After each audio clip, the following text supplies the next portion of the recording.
You are running. Your legs feel like lead. There is a shadow behind you, getting closer. You try to scream, but no sound comes out. You wake up, heart hammering against your ribs, drenched in sweat. We usually brush this off. Just a bad dream, right? Too much cheese before bed? But what if I told you that nightmare wasn't random? What if that shadow chasing you was actually a biological distress flare sent up by your brain, warning you of a disease that hasn't even been diagnosed yet? For centuries, we treated dreams as mystical omens or Freudian riddles. But today, the curtain is being pulled back. We are entering the era of neuroneurology, where the monsters under your bed are actually data points. And for Dr. Isabelle Arnolf, a neurologist in Paris who has spent 30 years staring into the abyss of human sleep, that data is terrifyingly precise. Let's crack open the skull and see what's really happening. First, we have to look at the check engine light of the mind, mental health. For years, we tried to map specific dreams to specific illnesses. It turns out, it's not that simple. If you dream of losing your teeth, you aren't necessarily anxious, but the texture of the dream, that tells a story. People with schizophrenia often experience dreams that are flat, disjointed, and strangely boring, a mirror image of their waking detachment. But the real red alert comes with depression.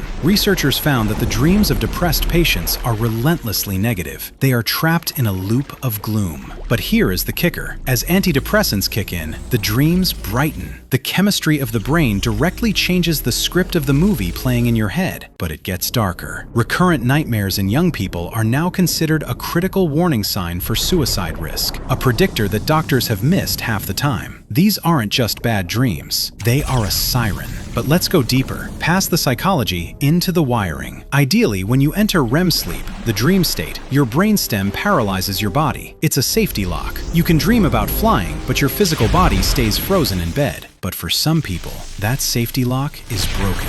This is called REM Sleep Behavior Disorder, or RBD. In this state, the inhibition is gone. If these patients dream about eating a sandwich, they make chewing motions. If they dream about fighting off a lion, they are actually throwing punches in their sleep. They scream, they kick, they grapple with invisible adversaries. It sounds almost comical, until you realize they are breaking their hands on headboards, or accidentally injuring their spouses. But this violence is a gift to science, because these patients are acting out the raw, unfiltered feed of their subconscious. And there is another group giving us direct access, lucid dreamers. These are the inception navigators, people who know they are dreaming while they are in the dream. Dr. Arnolf's team has done something that sounds like science fiction. They communicated with a dreamer while the dreamer was asleep. They asked a lucid dreamer to dive underwater in their dream and signal with eye movements. The result? When the dreamer went underwater in the dream, their physical body in the lab actually held its breath.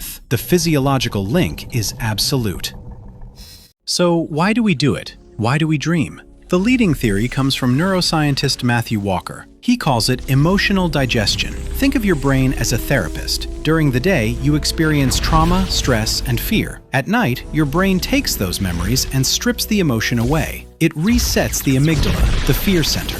It's like rewatching a horror movie until it stops being scary. In a dream, you might be getting yelled at by your boss, but then suddenly a kitten appears and licks his ear. It's bizarre, sure, but that weirdness is the brain diluting the pain. However, when this mechanism fails, you get PTSD. The brain tries to digest the trauma, but the emotion is too big. It chokes. You wake up screaming. The therapy session failed. But sometimes, the problem isn't in your mind. It's in your throat. Dr. Arnolf tells the story of a journalist who had the same nightmare for 10 years. In the dream, he was sticking his head through the neck of a bottle and choking. His psychoanalyst told him it was deep-seated trauma. He was reliving his birth. Dr. Arnolf took one look at him and realized it wasn't psychological, it was mechanical. He had sleep apnea. He was physically choking on his own airway every night. They gave him a CPAP machine, and the nightmare vanished instantly. No Freud required, just oxygen. But here is the most shocking revelation of all. The thing that turns this from interesting science into a medical thriller. Remember those people who act out their dreams? The ones fighting invisible lions? That disorder, RBD, is a crystal ball. Dr. Arnulf's research shows that over 80% of men over 50 who start acting out their dreams will develop a neurodegenerative disease within 10 to 15 years. Usually, it's Parkinson's disease or Lewy Body Dementia. The damage to the brainstem that lets the movements leak through is the very first crack in the dam. It happens a decade before the tremors start. This is critical because it helps doctors distinguish between diseases. Alzheimer's patients generally don't act out their dreams. Lewy body patients do. That distinction saves lives because giving the wrong medication to a Lewy body patient can be fatal. So, the next time you wake up with your heart pounding or you see your partner fighting a ghost in their sleep, don't just ignore it. Your dreams are not just random noise. They are a status report. They are a biological interface. And sometimes, they are the only way your brain can scream for help. Sweet dreams.